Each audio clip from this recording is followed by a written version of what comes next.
Mari kita masuk ke dalam doa. Bapa di dalam surga, kami ucap syukur dan terima kasih kepada Engkau ya Bapa. Karena Engkau begitu baik kepada kami ya Bapa. Oleh sebab itu kami semua datang untuk mendengar firman-Mu ya Tuhan. Biarlah Engkau sembunyikan hamba-Mu di belakang kayu salib Tuhan, dan nama Tuhan saja yang ditinggikan di tengah kami pada siang hari ini. Dan Tuhan, biarlah Engkau berbicara pada setiap kami, dan Roh Kudus dengan leluasa bekerja di tengah kami. Dan kami di dalam nama Tuhan Yesus menengking segala anasir jahat untuk keluar daripada ruangan ini, dan di dalam semua pikiran ataupun di dalam hati kami. Tuhan, kami mau hanya fokus kepada firman-Mu saja, dan hanya fokus kepada nama Tuhan saja yang ditinggikan, dipermuliakan. Hanya dalam nama Tuhan Yesus kami berdoa. Amin. Saudara sekalian, hari ini kita memperingati hari turunnya Roh Kudus, yaitu hari Pentakosta. Nah, saya ingat pada waktu suatu hari saya memasak nasi di bawah, saya sudah colok, saya sudah ingat colokan dan sudah nyala. Tetapi tidak tahu tiba-tiba nasinya tidak matang ya, ditemukan oleh Emi, ternyata listriknya mati. Lalu dia buru-buru memasak lagi yang lain, yang baru.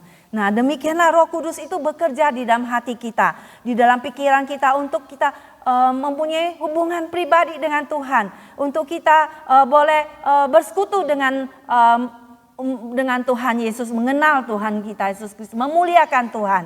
Demikianlah kita melihat ya Reverend Lau, yaitu kita punya pastor, senior pastor, di mana dia hanya seorang manusia biasa. Dia bukan seorang yang intelijen, yang pintar, dan dia tidak mengaku bahwa dirinya pintar. Dia hanya orang biasa, tapi Tuhan memanggil dia menjadi hambanya. Ya, suatu hari dia bertobat, percaya pada Tuhan. Dan kenapa dia harus meninggalkan Hong Kong dan pergi tempat ini, Amerika Serikat? Dia tidak tahu mengapa dia harus studi di tempat ini. Akhirnya di sini dia studi, dan akhirnya dia melayani di Chinatown ya, di gereja orang Chinese. Dan di sana selama 8-9 tahun, tidak tahu mengapa Tuhan menyuruh dia untuk keluar dari tempat itu dengan beberapa sebab ya. Akhirnya Tuhan menyuruh dia untuk memulai gereja yang baru, ya, mendirikan gereja yang baru. Nah, apakah itu bisa terjadi cornerstone pada saat ini? Kalau dia tidak men-yield dirinya ataupun dia mengalah kepada Roh Kudus. Ya, kalau dia tidak mengalah kepada pimpinan Roh Kudus untuk dia mulai ibadah yang baru, apakah cornerstone bisa ada hari ini? Ya, kita melihat kita ada bergereja di gereja Cornerstone ya, Evangelical Cornerstone Baptist Church ya. Kita tidak akan bisa ada kalau dia tidak mentaati pimpinan daripada Roh Kudus Tuhan. Kalau Tuhan menggerakkan dia dan dia tidak mau bergerak, dia diam saja, maka semuanya itu tidak akan terjadi. Demikian kita melihat dia memulainya dari Lawton Street ya, di sana karena memulai di sana gereja ya, dengan menyewa tempat, dan dia mulai sekolah ya. Akhirnya sekolahnya bertambah besar dan Tuhan memimpin dia untuk membeli sekolah yang ada di Silver ya. Sekolah di sana ada seminari, dijual pada dia, dan mulai gereja Kristen ya. Dan juga Tuhan membuka jalan membeli sekolah ini juga ya, di mana ini adalah tempat susteran Katolik ya, dijual ke tempat ini. Kalau dia tidak mengalah kepada pimpinan Roh Kudus, dia tidak mau mentaati, apakah itu akan terjadi, saudara sekalian? Tidak akan terjadi, bukan? Hari ini tidak akan ada cornerstone, tidak akan ada sekolah Kristen, bukan? Nah, demikianlah hal-hal yang besar terjadi daripada hal-hal yang kecil, yaitu kita mulai mendengar suara Tuhan, kita mau mentaati pimpinan Tuhan, kita mau dipakai oleh Tuhan. Nah, mau enggak saudara sekalian kita mau dipakai oleh Tuhan enggak? Ya, tergantung pada kita. Ini soal diriku apa soal Tuhan? Ya, apakah ini adalah agenda Tuhan atau agenda aku? Ya, itu pertanyaan lagi pada kita. Ya, kalau soal saya, kalau Tuhan memberkati saya dong Tuhan ya, saya akan mau. Atau kita mikirkan, oh Tuhan, kalau saya, Tuhan, jangan-jangan kita hanya mikirkan diri kita sendiri. Saya ada pekerjaan dulu ya kan. Kalau Tuhan minta pekerjaan, setelah Tuhan kasih pekerjaan kita menghilang. ya kan? Oh tuh kita doa Tuhan kasih pekerjaan, ya kan? Kita hanya memikirkan mentingkan diri kita sendiri. Ataupun kalau ada temannya mengundang, ya kita makan, atau apalagi itu gratis. Oh kalau makan boleh dong saya pergi. Tapi kalau melayani Tuhan tunggu dulu. Benar nggak? Kita pikir-pikir dulu, oh berkorban bagi Tuhan. Ya kan? Padahal kalau Tuhan memanggil kita melayani Tuhan, Tuhan kalau kita dahulukan Tuhan dulu, maka kita tidak akan menjadi yang terakhir. Amin semuanya. Kalau kita dulukan Tuhan dulu, Tuhan akan memberi kita yang terbaik, yang paling hebat yang Tuhan berikan kepada kita. Nah, asal saudara sekalian, kita mau taat kepada Tuhan. Kita mau taat kepada pimpinan suara Roh Kudus yang memimpin kita pada firman Tuhan. Nah, saudara, pada hari itu terjadi pada hari Pentakosta, yaitu hari raya 7 minggu di dalam Imamat 23, 15, Ulangan 16 ayat 9 yang jatuh pada hari yang ke-50 sesudah Paskah. Yaitu masyarakat kecil itu berkumpul di satu tempat, ya, yaitu ada 120 orang.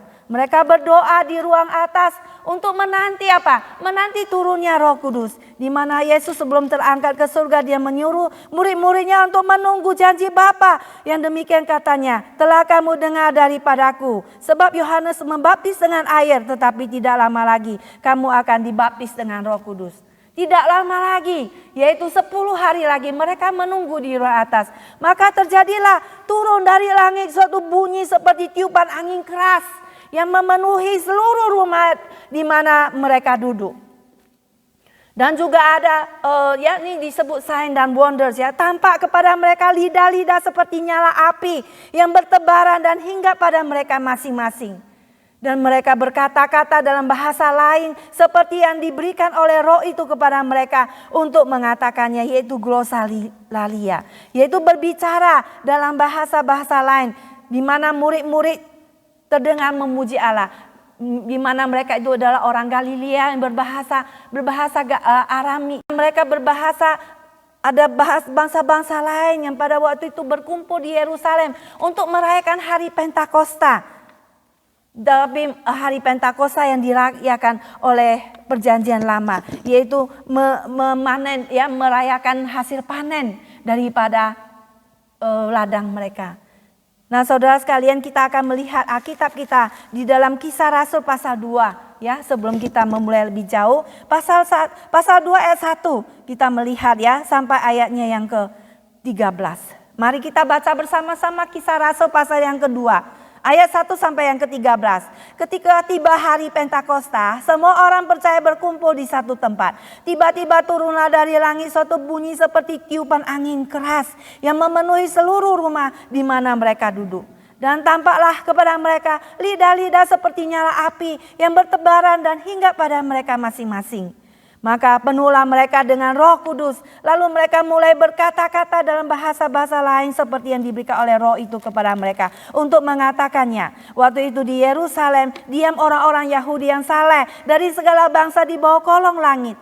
Ketika turun bunyi itu, berkerumunlah orang banyak. Mereka bingung karena mereka masing-masing mendengar rasul-rasul itu berkata-kata dalam bahasa mereka sendiri.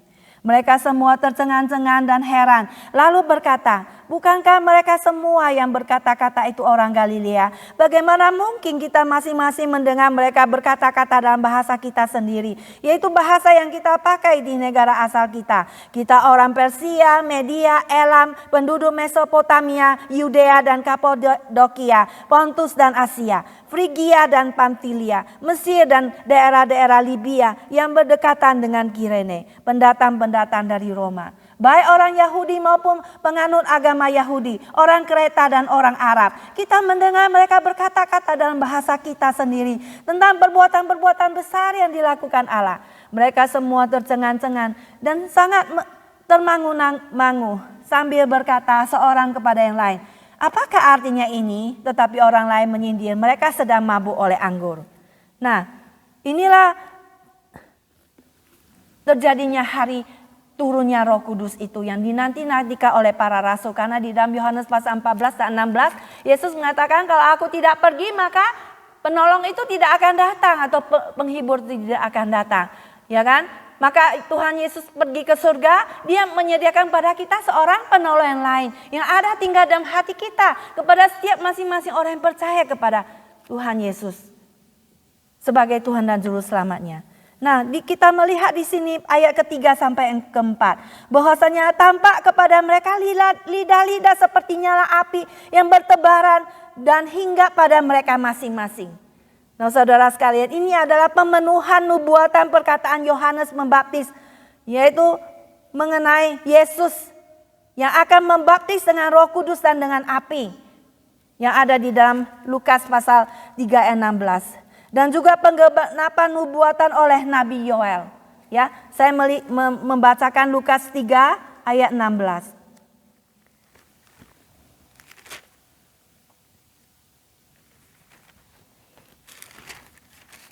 Lukas pasal 3 ayatnya yang ke-14.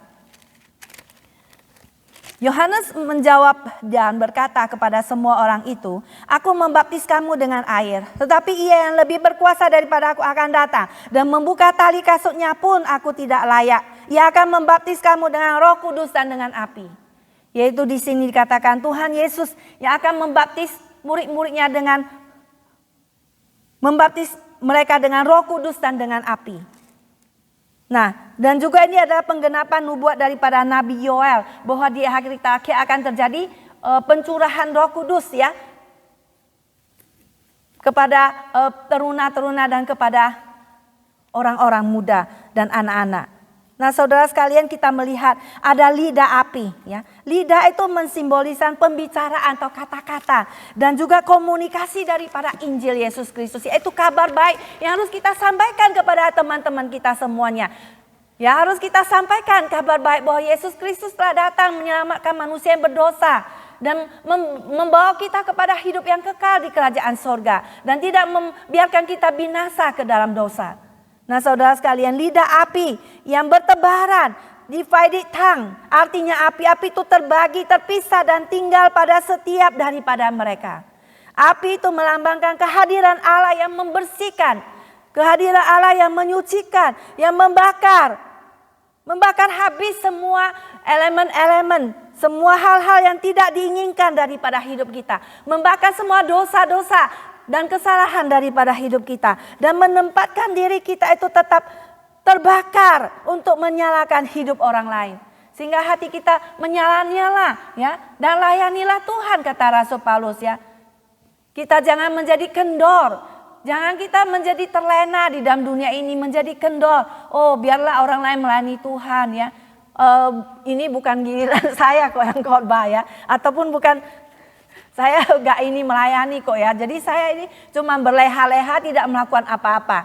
Nah, saudara, dikatakan janganlah kamu melalaikan ya karunia Roh Kudus yang ditumpangi tangan untuk kamu.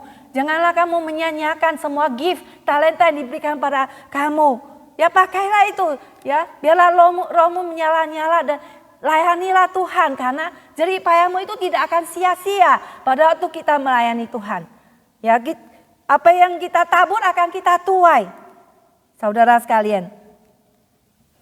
Oleh sebab itu biarlah kita roh kita menyala-nyala. Biarlah kita itu dipenuhi oleh Roh Kudus yang membakar hati kita. Kita mau dipakai oleh Tuhan, kita mau mendengar suara Tuhan, kita mau yield kepada pimpinan daripada Roh Kudus, kita mau mengalah. Dan baiklah saudara sekalian, ada sebuah lagu yang menyanyikan lagu Api Roh Kudus ya, bakar hatiku. Bisa nggak kita nyanyi bersama-sama hari ini ya?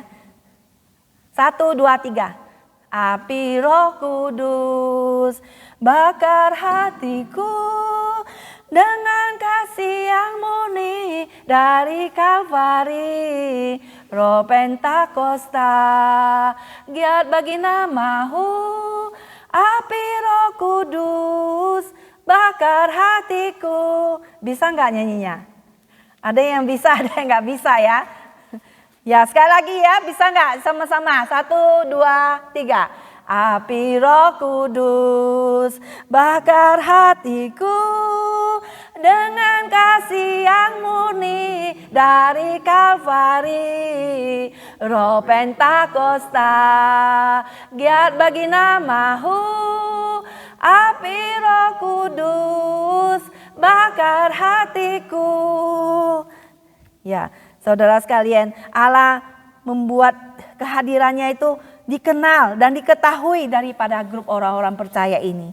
Dengan cara yang spektakuler, dengan cara yang luar biasa, angin yang keras, ya api, dan juga berbicara dengan bahasa-bahasa yang mereka biasanya tidak bisa berbicara ya, tapi bahasa yang dikenal, yang bisa dimengerti oleh orang-orang yang datang pada waktu itu, oleh orang-orang internasional yang terpencar di negara-negara lain, yang pada hari itu berkumpul di Yerusalem. Di mana tadi kita melihat mereka ada bahasa, berapa bahasa tadi kita baca? Saya lihat ada 13 bahasa ya. Yang tadi kita baca dari mana? Partia, Media, Elam, penduduk Mesopotamia, Yudea, Kapadokia, Pontus dan Asia, Friginia, Pamfilia, Mesir dan daerah Libya yang berdekatan dengan Kirene, pendatang-pendatang dari Roma, baik orang Yahudi maupun penganut agama Yahudi, orang Kreta dan orang Arab. Ya. Jadi ini adalah berbagai bahasa.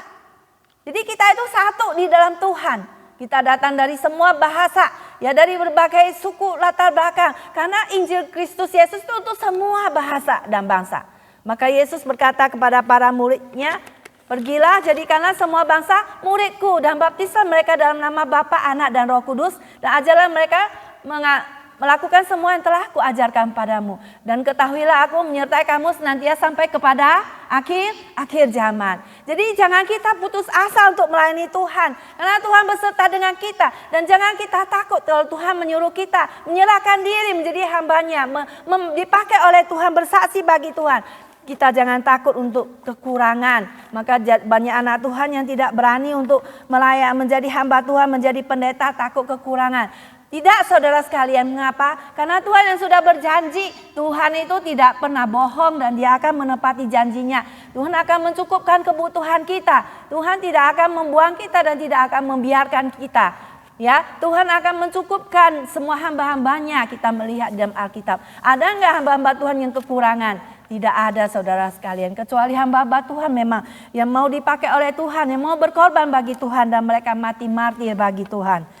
Tapi itu pun tidak sia-sia saudara sekalian. Itu darah kaum martir itu menjadikan apa? Ada sebuah lagu apa? Darah kaum martir yang belum kering, yang menyirami jalan salib, ya kan? Itu semua akan membakar kita juga tetap untuk melayani Tuhan. Dia menjadi contoh dan teladan bagi kita semuanya. Saudara sekalian, itulah yang terjadi pada hari Pentakosta.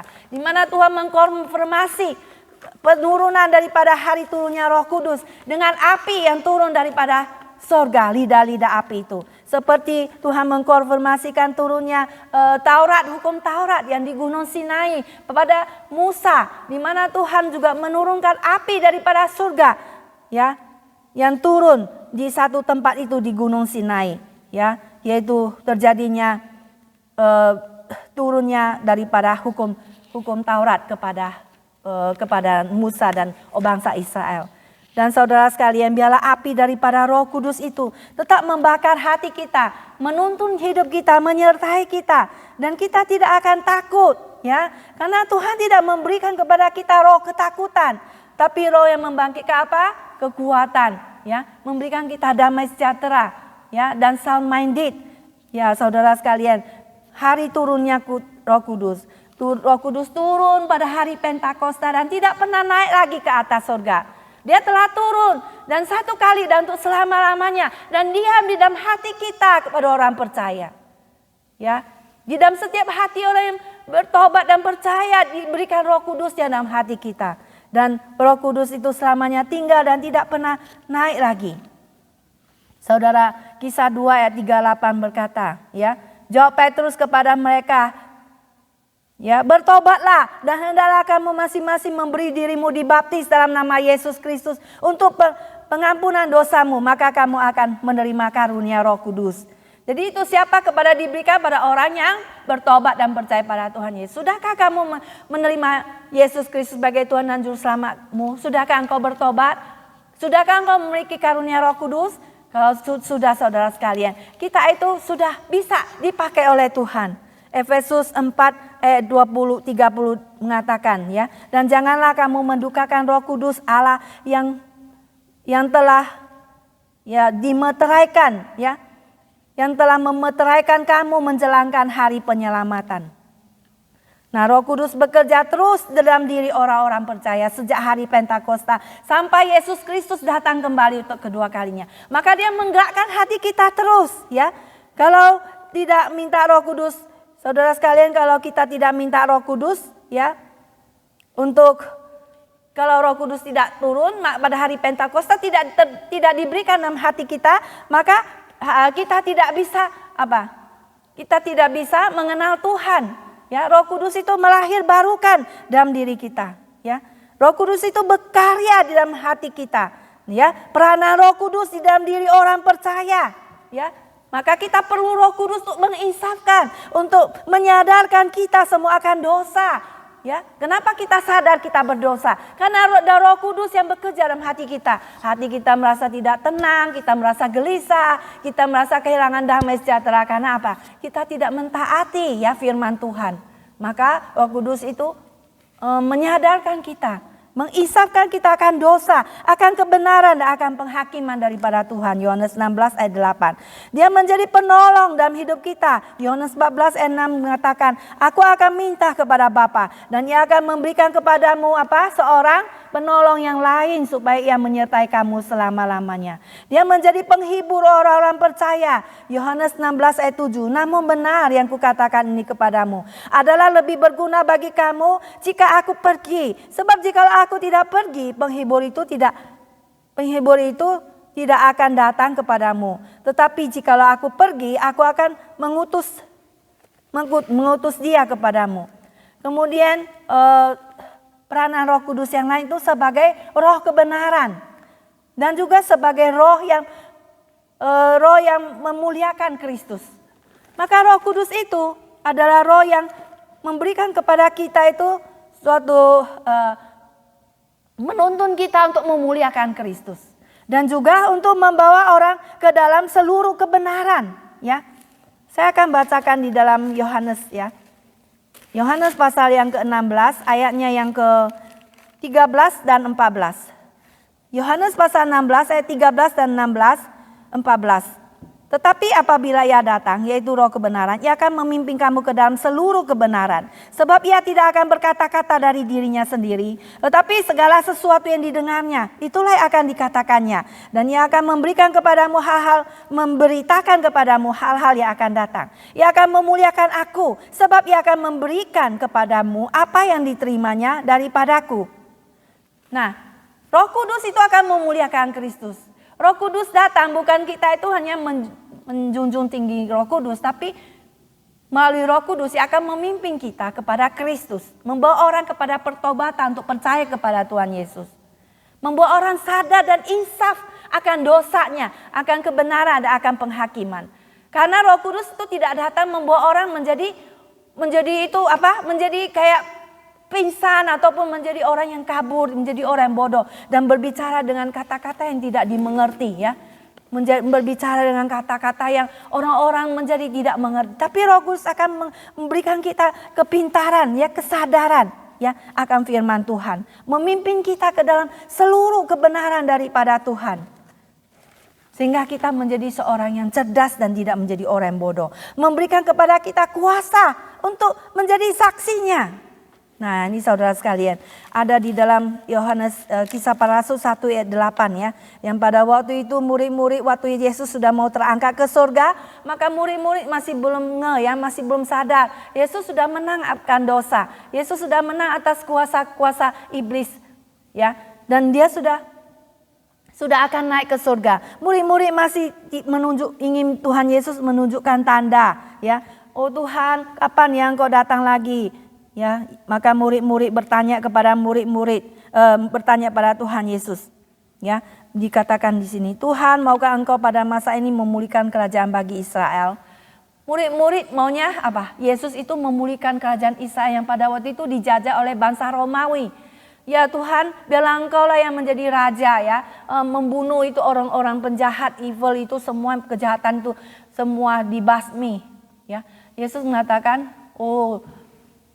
Aku akan datang lagi, sekarang mau jadi raja memimpin Israel. Bukan, tapi wilayah Tuhan lebih besar lagi. Aku sudah menang. ya, sudah menang atas maut, sudah menang atas kuasa dosa. Ya, jadi Tuhan mengatakan dengan kata yang lain bahwa wilayahku itu bukan hanya di Yerusalem, tapi di seluruh dunia, dan mengatakan apa? Tapi dikatakan kau tidak perlu mengetahui masa dan waktu yang ditetapkan Bapa sendiri menurut kuasanya.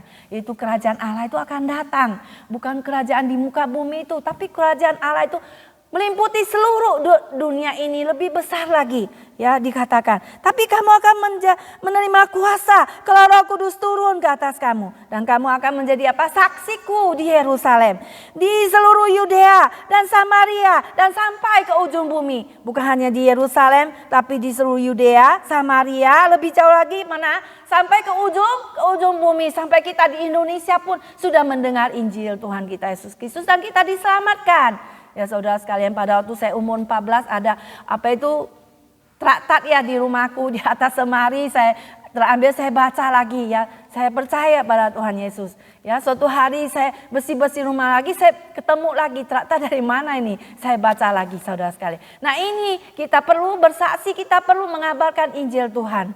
Ya, jadi saya perlu beli lagi traktat. Hari itu saya pernah beli traktat yang bahasa Inggris 1 kali. Itu sudah habis ya.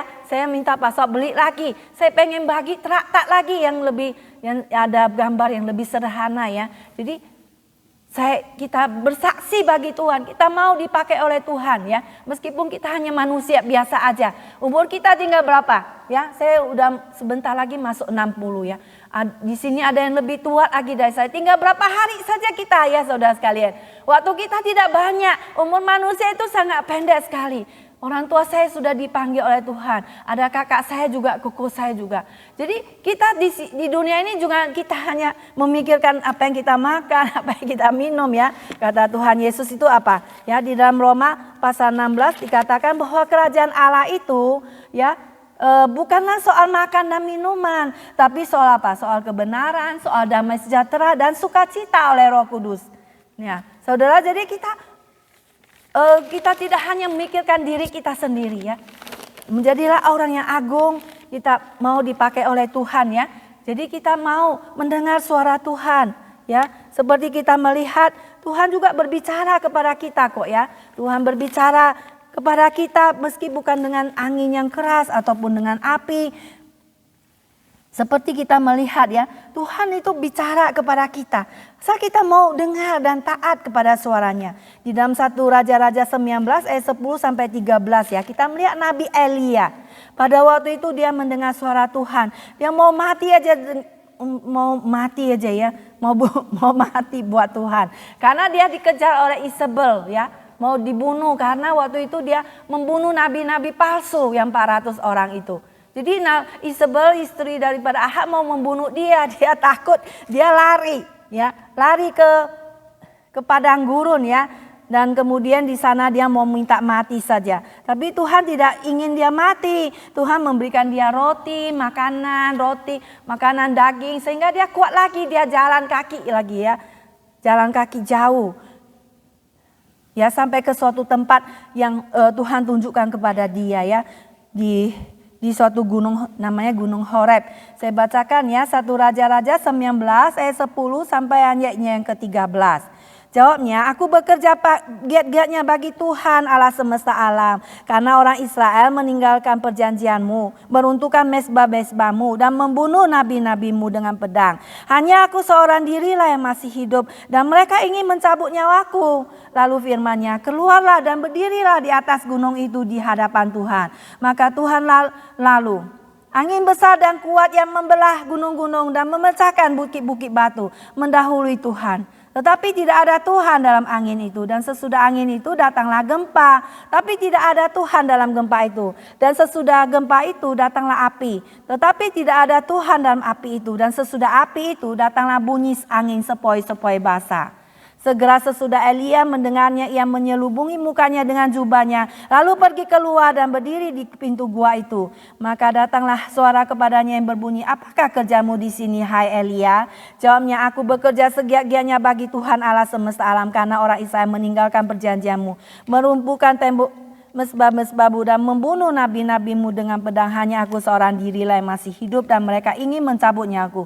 Firman Tuhan kepadanya, pergilah, kembalilah ke jalanmu melalui padang gurun ke Damsyik. Dan setelah engkau sampai, engkau harus mengurapi Hazael menjadi raja orang atas Aram. Juga Yehu cucu Nimsi haruslah kau urapi menjadi raja atas Israel, dan Elisa bin Safat dari Abel Meholah harus kau urapi menjadi nabi menggantikan engkau. Maka siapa yang terluput dari pedang Hazael akan dibunuh oleh Yehu, dan siapa yang terluput dari pedang Yehu akan dibunuh oleh Elisa. Tetapi aku akan meninggalkan 7.000 orang di Israel, yakni semua orang yang tidak sujud menyembah Baal dan yang mulutnya tidak mencium dia.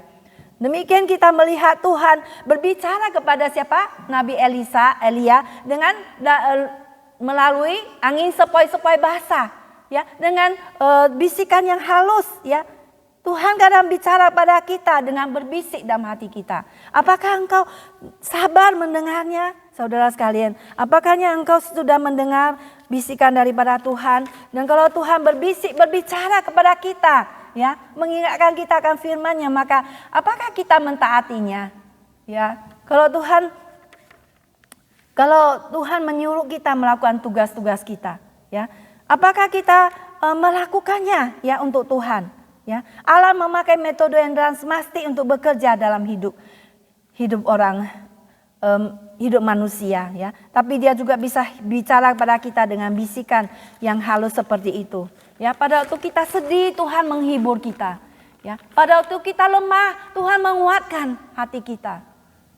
Pada waktu kita itu jatuh ke dalam dosa, ya, Roh Kudus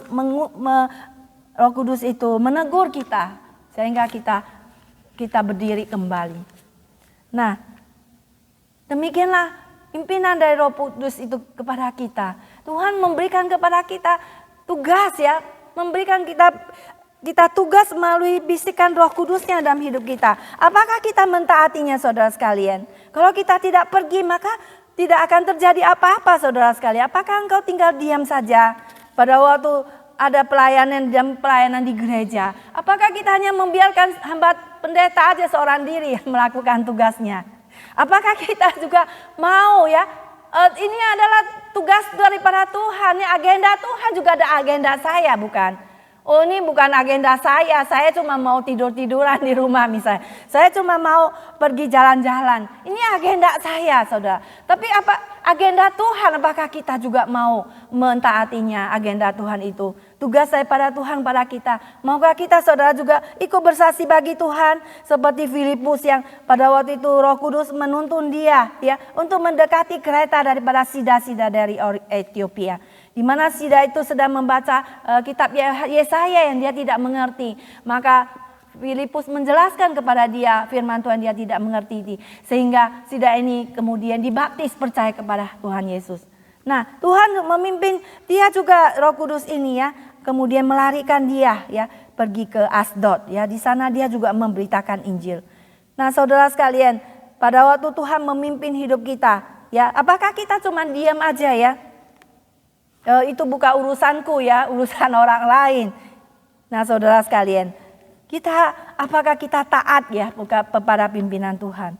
Tuhan tidak memberikan kepada kita roh ketakutan, ya, sebab kamu tidak menerima roh perbudakan yang membuat kamu menjadi takut lagi, tetapi kamu menerima Roh Kudus yang menjadikan kamu anak Allah. Oleh roh itu kamu menyebut kita, oleh roh itu kita berseru apa? Ya Aba, ya Bapa. Ya, kita mempunyai seorang Bapa yang di surga.